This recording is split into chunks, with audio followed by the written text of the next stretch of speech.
نحمده ونصلي على رسوله الكريم أما بعد فقد قال الله تبارك وتعالى في القرآن المجيد والفرقان الحميد فأعوذ بالله من الشيطان الرجيم بسم الله الرحمن الرحيم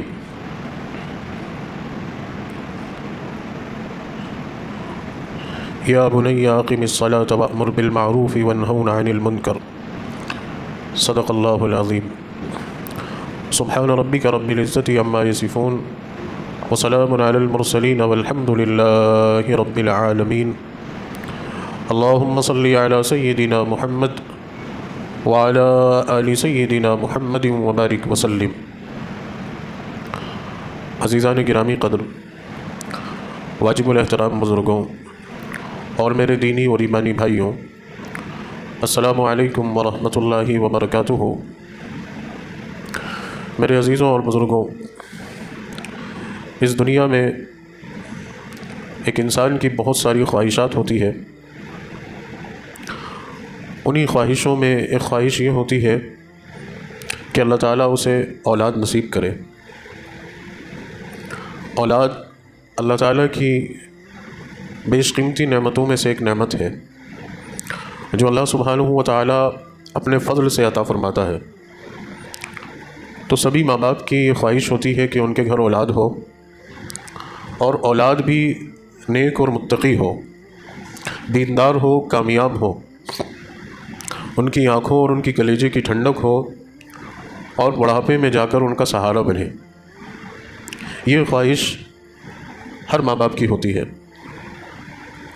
لیکن خواہش کا ہونا اور خواہش کا پورا ہونا، ان دونوں میں یہ فرق ہے کہ خواہش تو سب کے اندر ہوتی ہے، لیکن اس خواہش کو پورا کرنے کے لیے انسان کو جو کوشش کرنی ہوتی ہے، جو محنت کرنی ہوتی ہے، وہ ضروری ہے، یا وہ طریقہ اختیار کرنا پڑتا ہے کہ جس کے ذریعے سے وہ خواہش پوری ہو سکے. تو یہ ضروری ہے کہ ہم اس خواہش کو پوری کرنے کے لیے کیا کوشش کرتے ہیں، کیا محنت کرتے ہیں، کون سا طریقہ اختیار کرتے ہیں کہ جس کے ذریعے سے یہ خواہش پوری ہو جائے. کیونکہ اولاد کی تعلیم اور تربیت یہ ماں باپ کے اوپر ایک لازم چیز ہے، اور اس کے تعلق سے یہ فرمایا گیا کہ اللہ تبارک و تعالیٰ آخرت میں ماں باپ سے اولاد کی تعلیم اور تربیت کے بارے میں ضرور سوال کرے گا. اور آخرت کے جتنے بھی معاملات ہیں، ان معاملات میں یہ بات کہی گئی ہے کہ ان معاملات میں نیکی اور گناہ کے ذریعے سے فیصلہ ہوگا. تو اولاد کے تعلق سے یہ بات کہی گئی کہ ماں باپ کے اوپر اولاد کے حقوق ہیں. جس طرح سے اولاد کے اوپر ماں باپ کے حقوق ہیں، ویسے ہی ماں باپ کے اوپر بھی اولاد کے حقوق ہیں. اولاد اگر ماں باپ کے حقوق پورے نہیں کرتی تو اس اولاد کو آخرت میں سزا ملے گی. ویسے ہی اگر ماں باپ بھی اولاد کے حقوق پورے نہیں کرتے ہیں تو آخرت میں ان کو حقوق کی ادائیگی نہیں کرنے کی بنیاد پر سزا ملے گی. جیسا کہ حدیث پاک میں آتا ہے کہ آخرت میں اللہ تبارک و تعالیٰ کے سامنے اولاد ماں باپ کا یہ گلہ پیش کرے گی، اور اللہ کے سامنے یہ بات رکھے گی کہ انہوں نے ہمارا حق ادا نہیں کیا، اس حق کی ادائیگی میں کوتاہی کی. تو پھر یہ ہوگا کہ ماں باپ کی نیکیاں اولاد کے پالے میں چلی جائے گی. اولاد اگر کچھ غلط کام کرتی ہے تو اس غلط کام کے بدلے میں ماں باپ کی نیکیاں اولاد کو مل جائیں. اور اگر اولاد کے گناہ بچے رہے اور ماں باپ کی نیکیاں ختم ہو گئیں تو وہ اولاد کے گناہ کا بوجھ ماں باپ پہ ڈال دیا جائے. یہ سمجھائش کے طور پر اور متوجہ کرنے کے طور پر فرمایا گیا کہ یہ اولاد کی تعلیم اور تربیت کا معاملہ اتنا اہم اور اتنا سنجیدہ ہے. اس کو بالکل بھی غیر معمولی یا بہت ہلکا سمجھنا یہ بہت بڑی کوتاہی ہے. کیونکہ اولاد کی تربیت اور اس کی تعلیم کی مثال اس طریقے سے بیان کی جاتی ہے کہ ایک شخص کوئی پودا لگاتا ہے اور وہ اس پودے سے یہ امید کرتا ہے کہ یہ پودا بڑا ہو کر ایک درخت بنے اور اس درخت میں پھل لگے اور میں اس پھل سے فائدہ اٹھاؤں.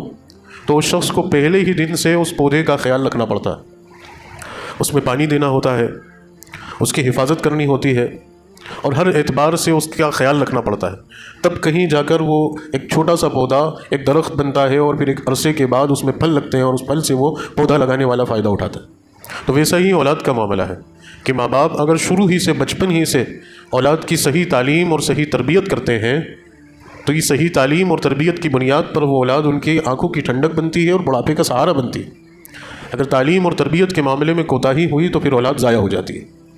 اور پھر وہ بسا اوقات وہ اولاد خود وبال جان اور مصیبت کا ذریعہ بن جاتی ہے۔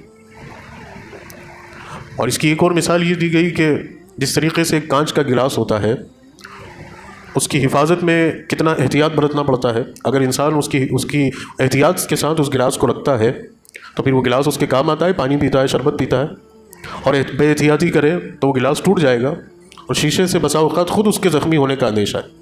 تو ویسے ہی اولاد کے معاملے میں محتاط نہیں رہے، اس کی تعلیم اور تربیت کا صحیح اہتمام نہیں کیا، تو وہ اولاد آنکھوں کی ٹھنڈک کے بجائے اور اذیت اور فضیعت کا ذریعہ بن جاتی ہے۔ اسی لیے کہا گیا کہ اولاد کی تعلیم اور تربیت یہ ماں باپ کے لیے ایک بہت اہم باب ہے۔ اس کے تعلق سے اگر ہم غور کریں، معاشرے پر نظر کریں، تو ماں باپ اولاد کی تعلیم اور تربیت کے اعتبار سے بہت لاپرواہی برتتے ہیں۔ کچھ لوگ وہ ہوتے ہیں کہ اپنے بچوں سے اتنا لاڑ پیار کرتے ہیں کہ بسا اوقات ان کے اس لاڑ پیار کی وجہ سے اولاد بگڑ جاتی ہے۔ پھر وہ لاڑ پیار میں نہ اسے پڑھا پاتے ہیں، نہ اسے سدھار پاتے ہیں، اور پھر نتیجہ یہ نکلتا ہے کہ اس کے سیکھنے اور پڑھنے کی عمر ختم ہو گئی، اب وہ بچہ جو ہے نافرمان، اور وہ بچہ کسی کام کا نہیں رہا۔ تو زیادہ لاڑ پیار بھی اولاد کے لیے مصیبت بن جاتا ہے۔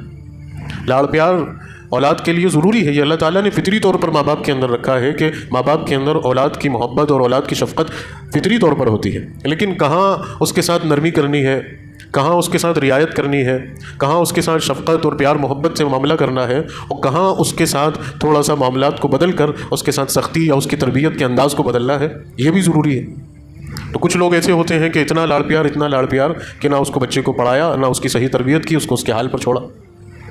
اور کچھ لوگ اس طرح کے ہوتے ہیں کہ وہ بچوں کو پڑھاتے تو ہیں، لیکن وہ اس طرح پڑھاتے ہیں کہ ان کو پتہ ہی نہیں ہوتا کہ ہمارا بچہ کیا پڑھ رہا ہے یا کیا نہیں پڑھ رہا۔ اسکولوں کے اور مدرسوں کے حوالے کر دیا، اب وہ اسکول جانے اور وہ مدرسہ جانے، ہمارا کام تو داخلہ کرانے کا تھا، سو ہم نے داخلہ کرا دیا، اور فیس دینے کا تھا، سو ہم فیس دے دیتے ہیں۔ اب بچہ کیا پڑھ رہا ہے کیا نہیں پڑھ رہا، اس کی کوئی خبر گیری نہیں، اس کے بارے میں کوئی سنجیدگی نہیں۔ کچھ لوگ تو ایسے ہوتے ہیں کہ اگر ان سے پوچھیں کہ آپ کے کتنے بچے ہیں، 4 ہیں، کون سے اسکول میں، فلاں اسکول میں ہے، کون سی کلاس میں ہے، تو وہ کلاس بتانے میں کنفیوز ہو جاتے ہیں۔ میں سب کا نہیں کہہ رہا، کچھ لوگ ایسے بھی ہوتے ہیں کہ ان کو نہیں پتہ ہوتا۔ یہ کوئی بہت ایسی بات نہیں ہے کہ اس کے لیے بہت زیادہ پڑھا لکھا ہونا ضروری ہے کہ صاحب ہم تو پڑھے لکھے نہیں ہیں تو ہمیں کیا پتہ ہوگا۔ یہ تو بہت معمولی سی اور چھوٹی سی بات ہے کہ آپ اتنا تو اندازہ آپ کو ہو ہی سکتا ہے، اتنی معلومات تو کہ بھئی 5ویں کلاس میں ہے، 6ٹھی کلاس میں ہے، 9ویں کلاس میں ہے، یہ تو آپ کا حق ہے کہ آپ کو اتنا اندازہ تو ہونا چاہیے کہ کون سی کلاس میں، لیکن اس قدر غفلت کہ پتہ ہی نہیں۔ چلیے بھئی یہ بات پتہ ہو گئی کسی حد تک کہ ہاں یہ ہمیں پتہ ہے کون سی کلاس میں جاتا ہے، لیکن اب کیا پڑھ رہا ہے اس کے بارے میں کوئی کسی چیز کی کوئی معلومات ہی نہیں، کوئی خبر گیری نہیں، اسکول میں یا مدرسے میں جا کر جھانکا ہی نہیں، کبھی جا کر دیکھا ہی نہیں، کبھی حال ہی نہیں پوچھا کہ ہمارا بچہ پڑھ رہا ہے یا نہیں پڑھ رہا ہے۔ یہ بھی ماں باپ کی ایک ذمہ داری بنتی ہے۔ اس ذمہ داری کو بھی سمجھنا چاہیے کہ جس اسکول میں، جس ادارے میں، جس مدرسے میں بچے پڑھ رہے ہیں اس کی پوری طرح سے خبر گیری ہو کہ اس ادارے کی، اس اسکول کی، اس مدرسے کی نوعیت کیا ہے، کہ وہ کن بنیادوں پر چل رہا ہے، وہاں کیا ہمارے بچے کو پڑھایا جا رہا ہے، کیا ہمارے بچے کو سکھایا جا رہا ہے۔ تو یہ پوری خبر گیری کرنا ماں باپ کی بہت بڑی ذمہ داری بنتی ہے۔ آپ نے کسی ادارے کے حوالے اپنے بچے کو کر دیا، اب آپ یہ نہ سمجھیے کہ چند سالوں کے لیے ہمارا بچہ ان کے پاس پڑھ رہا ہے، یہ اس کی پوری زندگی ہے، اور یہ اس کی پوری زندگی کی بنیاد ہے، اور انہی بنیادوں پر اس کی زندگی کا آگے کا سفر طے ہوگا۔ آپ کے بچے کو اس ادارے نے جو پڑھایا، جو سکھایا، جیسا اس کا مزاج بنایا، اسی مزاج پر وہ بچہ پوری زندگی گزارنے والا ہے، اور اسی پر اس کی دنیا اور اس کی آخرت بھی ہے۔ ہمیں دونوں تعلق سے سوچنا ہے کہ ہمیں ہمارے بچے کی دنیا کے اعتبار سے بھی فکر مند ہونا ہے اور آخرت کے اعتبار سے بھی فکر مند ہونا ہے، کہ ہمارے بچے کی دنیا بھی سنور جائے اور اس کی آخرت بھی بن جائے۔ خاص طور سے اسکولوں کے تعلق سے اس وقت اس ماحول کے اندر بہت زیادہ بیدار ہونے کی ضرورت ہے کہ اسکولوں کے اندر آج کل بچوں کو جو تعلیم دی جا رہی ہے، ہم اسکول کی تعلیم حاصل کرنے یا کروانے کے خلاف نہیں ہیں، ہم تو خود کہتے ہیں کہ بچوں کو اچھے سے اچھے اسکول میں داخلہ دلوائیں اور اچھی سے اچھی تعلیم انہیں دلوائیں، لیکن اس شرط کے ساتھ کہ اس تعلیم کے ذریعے سے یا اس تعلیم کے عوض میں ہمارے بچے کی آخرت تو برباد نہیں ہو رہی۔ تو اس بات کا خاص طور سے خیال رکھنے کی ضرورت ہے۔ یہ پتہ ہونا چاہیے کہ کس فکر کا اسکول ہے، کس سوچ کا اسکول ہے، کس فکر اور کس سوچ کے ساتھ وہ اسکول چل رہا ہے یا وہاں پڑھایا جا رہا ہے یا وہاں کا ماحول ہے، اس کا خیال رکھنا اور اس کے بارے میں سنجیدہ ہونا بہت زیادہ ضروری ہے، کیونکہ اسکولوں کے اندر اور اسکول کے تعلیمی نظام کے اندر بچوں کو الحاد، کفر اور شرک پڑھایا جا رہا ہے۔ اب ہمیں اس بات کو لے کر بہت زیادہ فکر مند ہونا چاہیے کہ ہمارے چھوٹے چھوٹے بچے، چونکہ بچوں کا ذہن بالکل صاف ہوتا ہے، انہیں جو بتایا، انہیں جو سکھایا، انہیں جو پڑھایا، وہ اس کو سیکھتے ہیں اور وہ پھر ان کی زندگی کی بنیاد بن جاتا ہے۔ اگر ہم نے خود اپنے بچوں کو ایسے اداروں کے حوالے کر دیا کہ جہاں انہیں شرک اور کفر اور الحاد پڑھایا جا رہا ہے، تو پھر ہمارے بچوں کی ذہنیت کیا بننے والی ہے؟ وہ دنیاوی اعتبار سے ضرور کامیاب ہو جائیں، اگرچہ کامیاب ہو جائیں، لیکن ان کی بھی آخرت تباہ ہو گئی اور ہماری بھی آخرت تباہ ہو، اور وہ بچے ہمارے ضائع ہو گئے، اور کل آخرت کے دن اللہ تعالیٰ کے یہاں اس کا حساب ہوگا، اس کے بارے میں سوال ہوگا، پوچھا جائے گا، کیونکہ یہ بچے کی جو مدت ہے، اس کی زندگی کا یہ جو شروع کا ابتدائی حصہ ہے، یہ سیکھنے کا ہے، اور وہ ماں باپ کی تعلیم اور تربیت پہ ڈیپینڈ ہوتا ہے کہ ماں باپ اب اس کو کیسی تعلیم دلواتے ہیں، کیسی تربیت دلواتے ہیں۔ تو اس تعلق سے بھی بہت زیادہ فکر مند ہونے کی ضرورت ہونی چاہیے کہ ہمارے بچوں کی تعلیم کی پوری مکمل خبر گیری ہو۔ یہاں تک کہ خیال رکھنا چاہیے، یہ اداروں کی بھی ذمہ داری ہوتی ہے اور ماں باپ کی بھی ذمہ داری ہوتی ہے کہ بچے کو بناتا ہے اس کا معلم۔ کتاب بھی ایک ذریعہ ہے علم کے سیکھنے کا، اسی کے ساتھ ساتھ کتاب کو جو پڑھانے والا معلم ہے، جو اس کا ٹیچر ہے، جو اس کا استاد ہے، اس کا بہت اہم رول ہوتا ہے، بہت بڑی ذمہ داری ہوتی ہے معلم کی۔ ایک عرصے تک بچہ ماں باپ کے حوالے، پھر گھر کے ماحول کے حوالے، پھر اس کے محلے اور اس کے اطراف کے ماحول کے حوالے، پھر وہ اس سے نکل کر تھوڑا بڑھ چڑھ کے اب اساتذہ کے حوالے، اس کے ٹیچرز کے حوالے۔ تو جس طرح سے ماں باپ کی ذمہ داری ہے، ویسے ہی معلمین کی، اساتذہ کی اور ٹیچرز کی بھی ذمہ داری ہے۔ یہاں تک کہ خیال رکھنے کی ضرورت ہے، میں نے کہا تھا، میں پھر دہراؤں گا کہ اداروں کی بھی ذمہ داری بنتی ہے۔ پہلے ہی ذمہ داری تو اداروں کی ہے، اور پھر اداروں کے ساتھ ساتھ ماں باپ کی بھی ہے کہ آپ کو اس بات کا بھی اندازہ ہونا چاہیے، اس بات کا بھی آپ کو علم ہونا چاہیے کہ ہمارے بچے جن لوگوں سے سیکھ رہے ہیں، جن لوگوں سے پڑھ رہے ہیں، ان کی نوعیت کیا ہے، ان کی ذہنیت کیا ہے، ان کا کردار کیا ہے، ان کے اخلاق کیا ہے، ان کی زندگی کے معاملات کیا ہیں۔ کیونکہ بچہ پورا کے پورا معلم پر ڈیپینڈ ہے، وہ اسی سے سیکھتا ہے۔ ایک ایک لفظ بچے کے لیے معلم کا بہت اہم ہوتا ہے، اس کی فکر، اس کی سوچ، اس کے معاملات، اس کے کردار کا پورا اثر بچوں پہ پڑتا ہے۔ تو کس کیریکٹر کے ہمارے بچوں کے ٹیچرز ہیں، کس کردار کے ہمارے بچوں کے ٹیچر ہیں، اس کا خیال رکھنا بھی بہت ضروری ہے۔ ہمارا مزاج آج کل یہ ہے کہ میں اس طبقے کی ابھی بات کر رہا ہوں کہ جو بچوں کی تعلیم کے معاملے میں کچھ سنجیدہ ہے۔ ایک بڑا طبقہ تو ہم مسلمانوں کا وہ ہے کہ بچوں کی تعلیم اور تربیت کے معاملے میں بالکل غیر سنجیدہ ہے، انہیں مطلب ہی نہیں بچوں کو پڑھانے لکھانے سے، بس رسمی طور پر اور ایک روایتی طور پر بچوں کو پڑھا رہے ہیں، بس ٹھیک ہے، پڑھے تو پڑھے، نہیں پڑھے تو نہیں پڑھے۔ یہ کمٹمنٹ ہوتا ہے بعض اوقات ماں باپ کا۔ مجھے تو حیرانگی اور افسوس ہوتا ہے ان کی ذہنیت پر۔ بہت سخت جملہ مجھے بولنے کو آ رہا ہے، لیکن میں ماں باپ کی محبت اور شفقت کا لحاظ کرتے ہوئے اس جملے کو نہیں بول پا رہا، لیکن میں سمجھتا ہوں کہ بول دینا چاہیے کہ اگر یہ مزاج ہے تو پھر یہ دعا کر لینی چاہیے کہ اللہ اولاد ہی نہیں دے۔ اگر یہ مزاج ہے کہ پڑھے تو پڑھے، نہیں پڑھے تو نہیں پڑھے، پھر کیا فائدہ آپ کا؟ جب آپ ایک درخت لگا رہے ہو، ایک پودا لگا رہے ہو، اور اس میں آنے والے پھل سے آپ کو مطلب نہیں ہے، تو پھر کیا ضرورت ہے پودا لگانے کی؟ آپ پھر کیوں محنت اور جتن کر رہے ہیں؟ آپ کو اگر اس پودے کے پھل سے مطلب ہے تو پھر اب آپ اس کے لیے فکر مند بھی ہو تو ہو۔ تو یہ کچھ لوگوں کا ایک کمٹمنٹ ہوتا ہے کہ بھائی پڑھے تو پڑھے، نہیں پڑھے تو نہیں پڑھے، کرے گا کاروبار، کھائے گا کمائے گا ہماری طرح۔ نہیں بھائی، آپ کی جس طرح سے گزر گئی، آپ نے جس طرح سے اپنے آپ کو اس دنیا میں سروائیول کر کے آگے بڑھا لیا، آپ اپنے اولاد کو اس لائق مت چھوڑیے، اس کے لیے فکر مند رہیے۔ اچھا سے اچھا پہنانا، اچھا سے اچھا رکھنا، اچھے سے اچھا کھلانا، اسی کے ساتھ ساتھ ان تینوں چیزوں کے اوپر زیادہ ضروری ہے کہ اچھے سے اچھا پڑھانا۔ پہلے اچھے سے اچھا پڑھائیں گے، پھر اچھے سے اچھا کھلائیں گے اور پہنائیں گے اور رکھیں گے۔ اگر بچہ اچھے سے اچھا پڑھے گا تو ہم اس کا واقعی میں اس کا حق ادا کر پا رہے ہیں۔ نہیں تو اگر بچے کی تعلیم اور تربیت میں کوتاہی کی، میری بات کا آپ بہت غور سے سنیے گا، اللہ کرے یہ بات دل دماغ میں اتر جائے کہ اگر بچے کی تعلیم اور تربیت میں کوتاہی کی اور اس کا صحیح حق ادا نہیں کیا تو آپ اس بچے سے اچھائی کے یا خدمت کا مطالبہ کرنے کے حقدار نہیں ہیں۔ آپ کا کوئی حق نہیں بنتا کہ آپ اس بچے سے بڑھاپے میں امید کریں کہ یہ ہماری خدمت کرے گا یا ہماری بات سنے گا۔ میں بہت دلیل کے ساتھ یہ بات آپ سے عرض کر رہا ہوں کہ ان ماں باپ کو بڑھاپے میں اولاد کی خدمت کا یا اولاد سے کسی قسم کی مدد لینے کا کوئی حق نہیں پہنچتا جو بچپن میں اس بچے کی صحیح تعلیم اور تربیت نہیں۔ اس کی دلیل یہ ہے کہ حضرت عمر رضی اللہ تعالیٰ عنہ کے دور خلافت میں ایک شخص نے اپنی اولاد کے خلاف ایک مقدمہ درج کیا۔ وہ امیر المومنین کی خدمت میں حاضر ہوئے اور کہا کہ امیر المومنین، میں اپنی اولاد کی شکایت لے کر آیا ہوں۔ حضرت عمر رضی اللہ تعالیٰ عنہ نے کہا کہ بولیے کیا بات ہے؟ تو کہنے لگی کہ میں بوڑھا ہو چکا ہوں اور میری اولاد کا حال یہ ہے کہ وہ میرا نافرمان ہے، میری خدمت نہیں کرتا، میری بات نہیں سنتا، میرا کام نہیں کرتا، اور میرے لیے میری آنکھوں کی ٹھنڈک نہیں ہے وہ۔ تو حضرت عمر رضی اللہ تعالیٰ عنہ نے فوراً ان کے بیٹے کو بلوایا، اور جب ان کے صاحبزادے ان کے بیٹے آئے اور پوچھا کہ کیوں بھائی آپ اپنے ابا کا خیال نہیں رکھتے، ان کی خدمت نہیں کرتے، ان کی بات نہیں سنتے؟ تو اس بیٹے نے جواب دیا کہ امیر المومنین، میرے والد نے تو اپنا شکوہ آپ کے سامنے رکھ دیا، لیکن ذرا آپ میری بات بھی سنیے، ان سے پوچھیے کہ کیا انہوں نے میرا حق ادا کیا؟ یہ اپنے حق کا تو مطالبہ کر رہے ہیں، لیکن آپ ان سے یہ بھی پوچھیے کہ انہوں نے کیا میرا حق ادا کیا؟ تو حضرت عمر رضی اللہ تعالیٰ عنہ نے پھر باپ سے پوچھا کہ کیوں بھائی؟ پھر بیٹی سے پوچھا کہ کیا حق ادا نہیں کیا؟ تو انہوں نے کہا کہ دیکھیے، ہمارا دین یہ کہتا ہے کہ اولاد کے ماں باپ پر حقوق جو بنتے ہیں ان میں بنیادی طور پر یہ 3 حق ہیں۔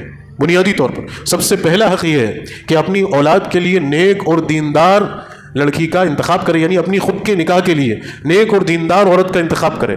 اگر بیوی نیک اور دیندار ہوگی تبھی تو اولاد دیندار ہوگی۔ تو سفر یہاں سے شروع ہوتا ہے اولاد کا، اور ہم اولاد کے پیدا ہو جانے کے بعد، اس کے بڑے ہو جانے کے بعد، اپنے بڑھاپے میں پہنچ جانے کے بعد اس سے خدمت کا مطالبہ کرتے ہیں، وہاں جا کے سوچتے ہیں کہ اب یہ بچہ ہماری خدمت کرے، تو وہ کیسے ہوگا؟ کتنا وقت ضائع کر کے آگے، جبکہ نیک اولاد کے سفر کا آغاز ہوتا ہے نکاح سے، تو اسی وقت آپ کو سوچنا ہے کہ میں اپنے نکاح کے لیے نیک اور متقی اور دیندار لڑکی کا انتخاب کروں۔ اگر وہ لڑکی دیندار ہوگی، نیک ہوگی، اچھے خاندان کی ہوگی، دیندار خاندان کی ہوگی، دیندار ماحول میں وہ پلی اور بڑی ہوگی، اس کی تربیت دینی ماحول میں ہی ہوگی، تب تو کہیں جا کر وہ میری اولاد کی ایسی تربیت کر پائے گی۔ ادروائز اگر وہ اس ماحول میں نہیں ہوئی، دیندار نہیں ہے، تو میں کیا اس سے امید کروں؟ ایک عرصہ تو پھر اس لڑکی کو دیندار ماحول بنانے میں گزر جاتا ہے، عمر ہی گزر جاتی ہیں لوگوں کی، تو اس کے سفر کا آغاز۔ اسی لیے ایک بزرگ نے لکھا ہے کہ اولاد کی بنیاد یا اولاد کی توقع انسان کو اپنے نکاح سے ہی رکھنا چاہیے۔ تو پوچھیے ذرا انہوں نے کیسی عورت سے نکاح کیا، تو پتہ چلا کہ اس کی ماں جو تھی وہ مجوسی تھی، وہ غیر مسلم تھے۔ یہ حق کی کوتاہی کی۔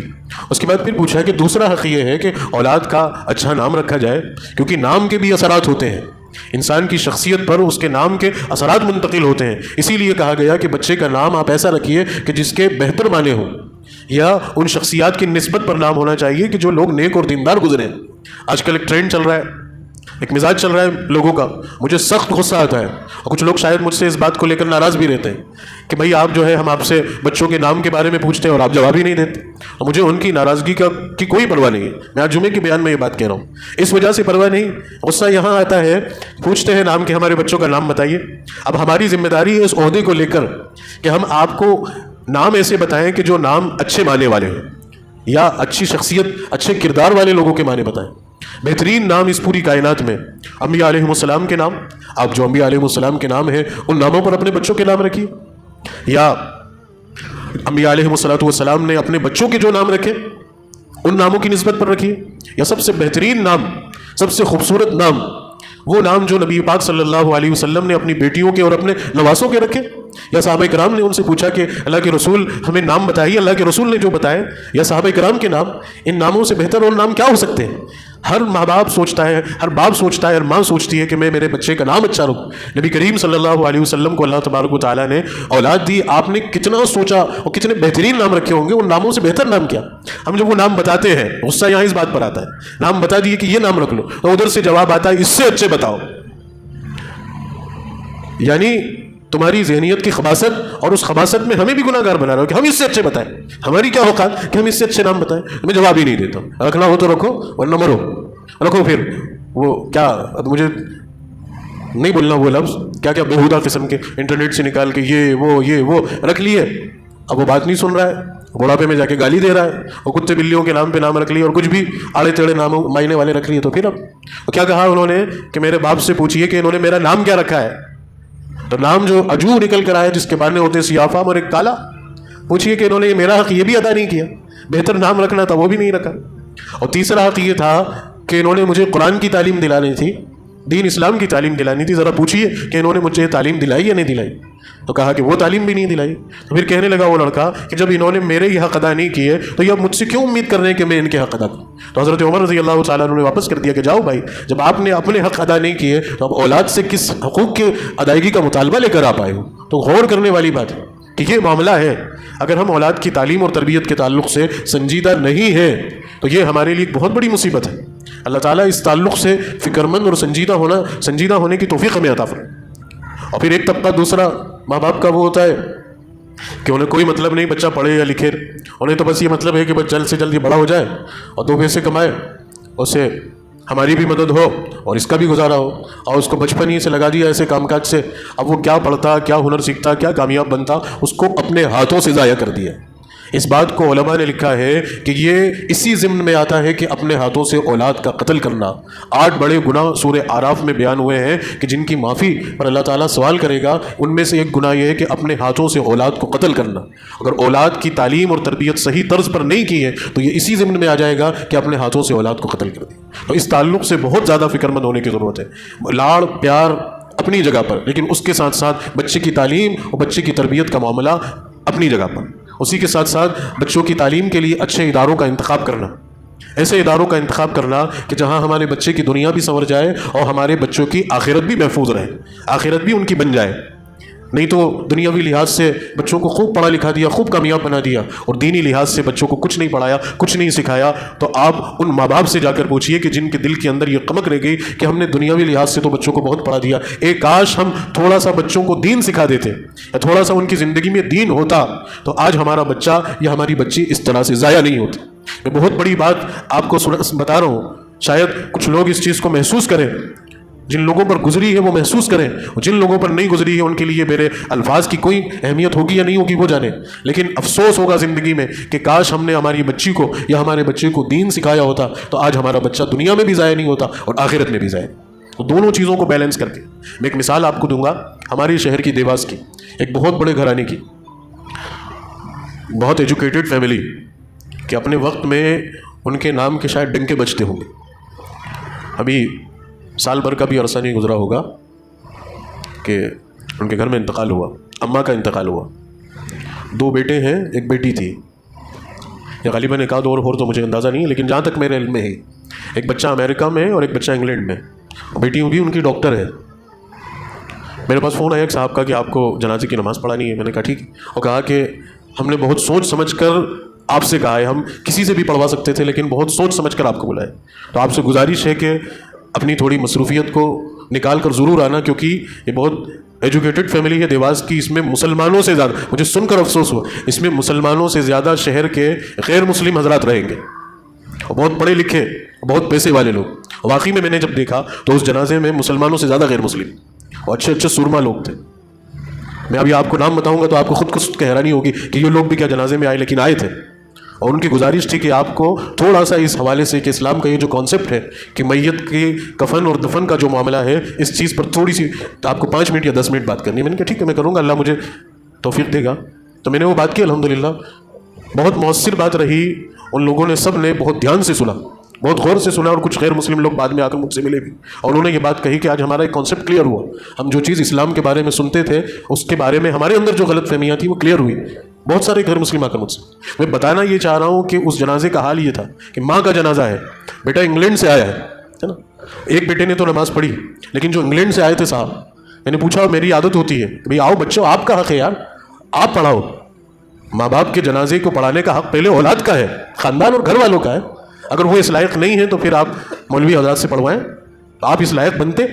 میں بلاتا ہوں، پوچھتا ہوں، اور مجھے خوشی ہوتی ہے. کچھ لوگ ایسے ہوتے ہیں کہ بھائی وہ اس بات پر خفا اور ناراض ہوتے ہیں کہ ہم سے جنازہ نہیں پڑھوایا، ہم سے پڑھوانا تھا. اور مجھے اس بات پہ خوشی ہوتی ہے کہ کوئی گھر والا پڑھائے، کیونکہ تیرا حق ہے بھیا. تو جس جذبات کے ساتھ پڑھائے گا اور تیرے دل سے وہاں جو دعا نکلے گی، ہمارے وہ احساس وہ جذبات نہیں بنیں گے. میت جنازے کی نماز ایک مستقل دعا ہے میت کی مغفرت کے لیے. تو آپ اپنے ماں باپ کے لیے، اپنے گھر والوں کے لیے جس جذبات کے ساتھ دعا کریں گے اس کی کیفیت الگ رہے گی، ہماری کیفیت وہ الگ رہے گی، ہمیں وہاں خوشی ہوتی ہے. تو میں نے بلایا، وہ کہنے لگے یہ ایک بیٹا، ایک اور وہ کھڑے ہوئے، وہ نماز کیوں نہیں پڑھا؟ بولے آپ رندی ان سے تو نماز کا کہہ بھی نہیں سکتے. اللہ اکبر، اللہ کی پڑھ، PhD ڈاکٹریٹ کی ہے انگلینڈ میں، کیوں نہیں پتہ نہیں کس ادارے میں کیا کر رہے ہیں، بزنس کر رہے ہیں، لیکن بہت پڑھے لکھے. حال یہ ہے کہ بچوں کو پڑھا لکھا کے تو لندن پہنچا دیا، لیکن وہ جنازے کی نماز بھی نہیں پڑھ رہے. یہ کیا تعلیم اور تربیت؟ مجھے افسوس ہوا، حیرانگی ہوئی کہ کیا دیا بچوں کو، کس لائق بنایا بچوں کو کہ آج وہ جنازے کی نماز بھی نہیں پڑھا سکتے. اور انہی کی بیٹی کے تعلق سے میرے پاس ڈاکٹر وسیق الرحمان صاحب، اللہ ان کی مغفرت کرے، ابھی کچھ سال پہلے فون آیا تھا کہ ہماری ایک بہت خاص دوست ہیں، ان کا بچہ ملحد ہو رہا ہے، مطلب غیر مسلموں کے ساتھ پڑھنا اٹھنا بیٹھنا، تو بہت بیکی باتیں کرنے لگا ہے. تو آپ سے گزارش ہے کہ تھوڑا سا وقت نکال کر وہ آپ کے پاس آئے گا، آپ اس سے بات کریے گا، اس کو سمجھائیے گا. تو وہ بیٹی کا بھی حال یہ، بیٹی نے جب مجھ سے فون پہ بات کی، واٹس ایپ پہ بات کی، تو وہ ساڑی پہنی ہوئی اور بندیا لگی ہوئی ہے، اور ڈاکٹر ہیں وہ. کیا حال ہے؟ میں اس فیملی کے اوپر انگلی نہیں اٹھانا چاہتا، میں آپ کو متوجہ کرنا چاہتا ہوں کہ بسا اوقات انسان دنیا کے چکر میں اتنا آگے نکل جاتا ہے، اتنا آگے نکل جاتا ہے کہ وہ دین سے محروم ہو گئے. تو خدا را ہمیں اپنے بچوں کو اس طرح نہیں بنانا. کیونکہ اولاد ماں باپ کے لیے خیر اور ایصال ثواب کا ذریعہ ہے. ہمیں اپنے بچوں کو اس دنیا میں اس حال میں چھوڑ کر جانا ہے کہ ہمارے جانے کے بعد وہ ہمارے لیے دعائیں مغفرت کرتے رہیں, ہمارے لیے ایصال ثواب کرتے رہیں. اور یہ وہ تب کریں گے جب ہم انہیں سکھائیں گے, اور اگر وہ نہیں کر پا رہے تو اس میں کوتاہی ہماری ہے, غلطی ہماری ہے. جب ان کو سکھانے کی مدت تھی, جب سکھانے کا وقت تھا, تب ہم نے کوتاہی اور لاپرواہی برتی, اور جب وہ وقت آیا اور ہم ان سے پھر وہ توقع کریں تو وہ نہیں ہو سکتا. آپ جس چیز کا درخت لگائیں گے, جو بیج زمین میں ڈالیں گے, وہ پودا اگے گا اور وہ درخت لگے گا اور پھر وہ پھل لگیں گے. اگر آپ جو ہے وہ بیج نہیں ڈالیں اور پھر بعد میں امید کریں کہ وہ پھل ہو, تو وہ نہیں ہو سکتا. تو بچوں کی تعلیم اور تربیت کے تعلق سے اس قدر فکر مند ہونے کی ضرورت ہے, اور آخری وقت تک اللہ سے دعا کرنے کی ضرورت ہے. آپ اور ہم اس بات کو لے کر بالکل مغالطے میں نہیں رہے کہ ہم لوگ اچھا پڑھا دیا, اچھا ماحول دے دیا, کچھ بھی نہیں ہوگا. نہیں, آخری وقت تک بچوں کے لیے دعا کرنا ماں باپ کی ذمہ داری ہے. کیونکہ تاریخ میں ہم نے یہ بھی دیکھا ہے کہ انبیاء علیہم الصلاۃ والسلام, خود حضرت نوح علیہ الصلاۃ والسلام ہے نا, جن کو آدم ثانی کہا گیا, جو اللہ کے برگزیدہ نبی اولو العزم پیغمبروں میں سے ہیں. قرآن نے ان کے لڑکے کا واقعہ بیان کیا کہ حضرت نوح علیہ الصلاۃ والسلام کی دعوت کو قبول نہیں کیا اور وہ بے دین رہا, اور بے دینی کی حالت میں موت آئی. آخری وقت تک حضرت نوح علیہ السلام اس کے لیے دعا کرتے رہے کہ بیٹا تو مان جا, تو مان جا, اور یہ جو کشتی میں نے بنائی ہے اللہ کے حکم سے, کلمہ پڑھ لے اور اس کشتی میں سوار ہو جا تو بچ جائے گا. لیکن وہ بے دین لوگوں کے ساتھ رہا, اور پھر اللہ نے آخر میں یہ فرمایا کہ نوح اس کو اس کے حال پر چھوڑ دیجیے, اب اس کا کچھ نہیں ہو. تو یہ تک ہوا ہے نا, یہ تک معاملات رہے. حضرت ابراہیم علیہ السلام اولو العزم پیغمبر ہیں, لیکن آپ اللہ سے اپنی اولاد کے لیے دعا کر رہے ہیں. اللہ نے تو بشارت کے طور پر اولاد دی, حضرت اسماعیل دیے, حضرت اسحاق دیے, لیکن اس کے باوجود بھی اپنے بچوں کے لیے دعا کر رہے ہیں کہ اللہ میری اولاد کو نیک اور دیندار رکھنا, میری اولاد کو متقی اور پرہیزگار بنائے رکھنا. کیونکہ یہ اولاد کل قیامت کے دن اللہ سے سوال کرے گی. ماں باپ اس وقت تک اپنی جگہ سے نہیں ہل پائیں گے جب تک کہ وہ اولاد کا مطالبہ نہیں کرے. ایک بیٹا اور ایک بیٹی اللہ کے یہاں سوال کرے گی, اور یہ کہے گی کہ اللہ یہ میرا باپ تو اٹھ کے فجر کی نماز میں جایا کرتا تھا, لیکن مجھے ایک دن نہیں اٹھایا. یہ تو روزے رکھا کرتا تھا, لیکن مجھے روزے رکھنے کی کبھی اس نے ترغیب نہیں دلائی. یہ تو بڑے نیک اور دیندار تھے, لیکن مجھے کبھی نیک اور دیندار بنانے کی انہوں نے کوشش نہیں. تو یہ بھی اس تعلق سے بھی اولاد آخرت کے اندر گریبان پکڑے گی. تو ہمیں یہ فکر کرنی ہے, اس بارے میں فکر مند ہونا ہے کہ بچوں کی تعلیم اور تربیت کی صحیح نہج اختیار کرنا, صحیح طریقہ کار اختیار کرنا. اس میں بنیادی طور پر سب سے پہلی چیز, سب سے اہم بات, میں اپنے ان بھائیوں سے یا ان نوجوان بچوں سے یہاں یہ گزارش کروں گا, یا ان ماں باپ سے اس بات کی گزارش کروں گا کہ آپ اگر باپ ہیں اور اگر آپ کا بیٹا ہے اور ابھی تک اس کا نکاح نہیں ہوا, یا ابھی وہ نکاح کی عمر تک نہیں پہنچا یا پہنچ گیا ہے, آپ لڑکی تلاش کر رہے ہیں, تو سب سے زیادہ ترجیح دیندار خاندان اور دیندار بچی کو دیجیے. کہ آپ اس بات کے لیے اللہ سے دعا بھی کیجیے اور فکر مند رہیے. ہمیں مالدار گھرانہ نہیں چاہیے, ہمیں ریسپیکٹیبل گھرانہ نہیں چاہیے, ہمیں دین کو ترجیح دینا ہے کہ ہمارے گھر کے اندر آنے والی, بہو بن کے آنے والی وہ لڑکی دیندار ہو, دیندار گھرانے سے ہو, دیندار ماحول میں اس کی تربیت ہوئی. یہ ماں باپ کی ذمہ داری, اور ماں باپ کی ذمہ داری کے ساتھ ساتھ ان لڑکوں کی بھی ذمہ داری ہے. میری ان بھائیوں سے بھی گزارش ہے کہ ابھی آپ کا نکاح نہیں ہوا یا رشتے کی بات چل رہی ہے یا ہونے والی ہے, تو آپ اس بات کو ترجیح دیجیے کہ ہم اس لڑکی سے نکاح کریں گے جو لڑکی نیک اور دیندار ہو, یا دیندار ماحول میں دیندار گھرانے کی بچی ہو. اب یہاں ان بچیوں کے ماں باپ سے بھی گزارش ہے کہ آپ اپنی بچیوں کی تعلیم اور تربیت اس نحس پہ کیجیے کہ آپ کی بچیوں کے لیے ایسے نیک اور صالح لڑکوں کے رشتے آئیں. میں پرسنلی طور پر کچھ نوجوانوں کو جانتا ہوں کہ جو اس بات کو لے کر فکر مند ہیں, اس بات کو لے کر فکر مند ہیں, ان کے ماں باپ بھی فکر مند ہیں. اللہ ان کے اس نیک جذبے کو قبول فرمائے اور بہتر سے بہتر مناسب رشتوں کا ان کے لیے بندوبست, کہ وہ اس وجہ سے رشتے میں کی تلاش میں ہے کہ نیک اور دیندار بہو ملے. کیونکہ لڑکی کا انتخاب ہی سب سے پہلی سٹیج, سب سے پہلا ذریعہ اور سبب. اب یہاں پر وہ لوگ جن کے رشتے ہو گئے وہ مایوس نہیں ہو, وہ اپنے گھر میں ایسا ماحول بنایا بھی جا سکتا ہے. اگر دیندار نہیں بھی تھی یا ایسا ماحول نہیں تھا تو آپ اپنے گھر کا ماحول ایسا کیجیے, گھر کا ماحول دیندار بنائیے. اللہ سے اگر آپ کے اندر تڑپ ہے تو اللہ کے یہاں دروازے بند نہیں ہیں, شرط یہ ہے کہ آپ کے اندر تو تڑپ. تو پہلی چیز یہ ہے کہ نیک اور دیندار لڑکی کا انتخاب ہو, نیک اور دیندار گھرانے کو ترجیح دی جائے اور اس ماحول کو ترجیح دی جائے جس نیک اور دیندار ماحول میں وہ بچی پلی اور بڑی. دوسری چیز یہ ہے کہ خود اپنے گھر کا ماحول, کیونکہ یہ بھی دیکھنے میں آتا ہے کہ گھر کے ماحول کی نحوست کی وجہ سے نیک اور دیندار بچیاں بھی ضائع ہو جاتی ہیں. کچھ لڑکیوں کے فون آتے ہیں ہمارے پاس کہ ہمارا گھر بہت اچھا تھا, ہماری تربیت بہت اچھی تھی, ہمارے ماں باپ بہت اچھے تھے, ہماری خود کی زندگیاں بہت اچھی تھی, لیکن سسرال ایسا منحوس ملا, شوہر ایسا منحوس ملا, ماحول ایسا منحوس ملا کہ اس ماحول کے ہم خود شکار ہو گئے. تو اگر آپ اپنے گھر کا ماحول اچھا نہیں رکھیں گے تو آپ ایک نیک اور دیندار گھر کی بچی کو لا کر آپ اس بچی کو بھی ضائع کر دیں گے.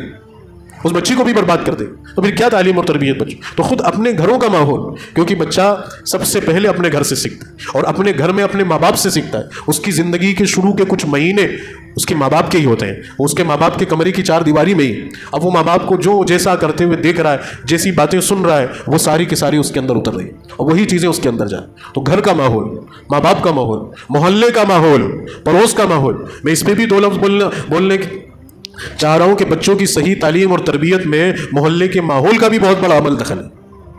اسی لیے اسلام نے کہا کہ آپ کو گھر وہاں بنانا ہے، ایسی جگہ رہنا ہے، ایسی جگہ کا، ایسے علاقوں کا انتخاب کرنا ہے کہ جہاں آپ کا اور آپ کی اولاد کا دین محفوظ رہے.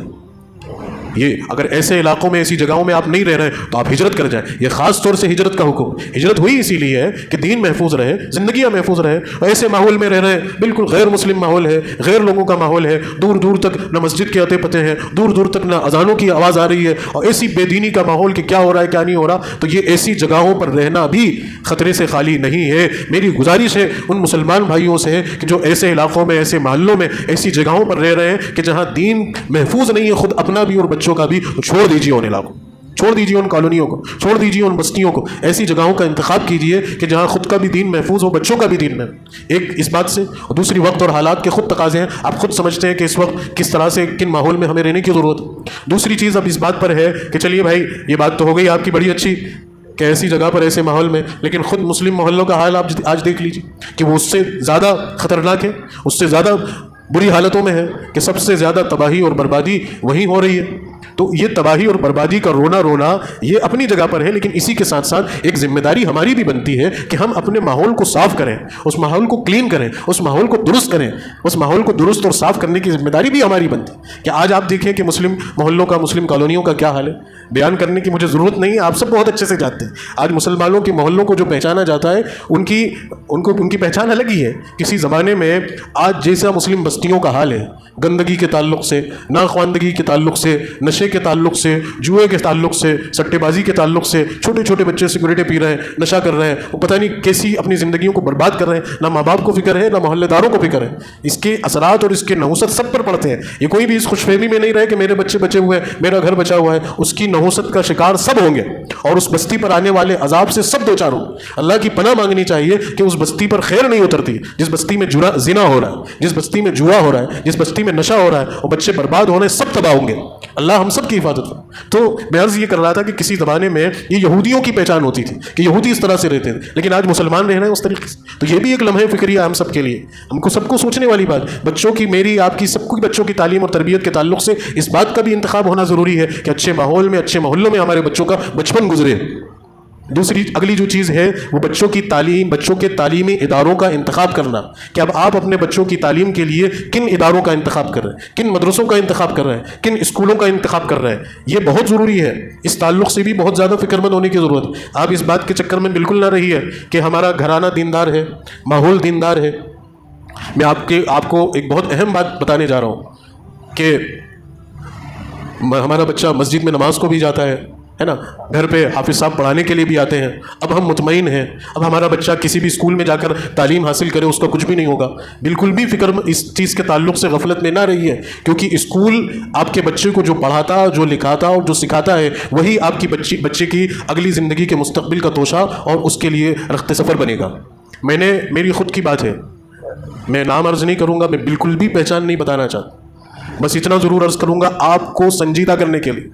اللہ سے ڈر لگ رہا ہے مجھے اس بات پہ، اللہ میری پکڑ نہ فرمائے، لیکن لوگوں کو بیدار کرنے کے لیے یہ بات مجھے یہاں اس جگہ سے کہنی پڑ رہی. ایک عالم دین کا بچہ، ہمارے یہیں کی بات ہے، اس بچے کو ابھی 5 سال پہلے مجھ سے ملا، اپنے ابا کے ساتھ آیا تھا، وہ کسی کام میں مصروف تھے، وہ میرے پاس تھا. میں نے اس بچے سے پوچھا، اسکول کا پوچھا، اور اسکول میں جو پریئر ہوتی ہے اس پریئر کے بارے میں نے پوچھا.